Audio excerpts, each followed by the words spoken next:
来看美国联准会29宣布降息1码，今仔台股盘中是起超过190点哦，也毋过落尾是28,233点，落54点收盘。台积电早盘上悬是起到1525块，以1500块收盘。相对于美国降利息，咱高学者是认为，今年台湾的总体经济表现了袂歹，所以咱无降利息的必要。也毋过哦，联准会降利息，资金嘛可能会投入亚洲，代表会面对可能会阁继续起的压力。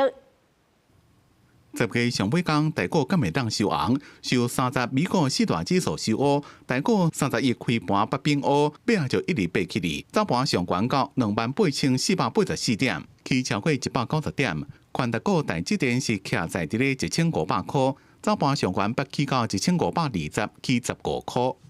短线上市场的关注焦点其实并不会受到联准会的一个政策方向有过大的影响，那反而会去看重就是大型科技股未来的展望，以及中美贸易的相对缓和。台股目前来看的话，其实是反映的就是对于明年 AI 的这些资本支出扩张所带来的一个正向效益。专家认为，11个台股基本面有支撑，高档容易出现震动救回，搁再创新高。也毋过，加台股起来比，这两天新台币兑换美金，敢若是受到美国联准会降息1码，一个12个无一定会搁再降息的消息影响，代票盘30亿对美金30.76块开出，盘4.5分。央行副总裁朱比利30讲，若是台湾的经济前景看好，外资对台股有信心，资金会继续入来，带动新台币升。也毋过，汇率的起盘是正歹估计，市场伫咧注意讲，若台票缩落来个升，敢会影响12个央行的利率决策。我觉得要看那个时候的这个台币汇率走势而定了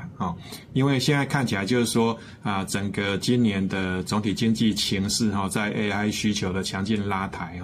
那表现是出乎预期的好所以现在降息的一个整个的必要性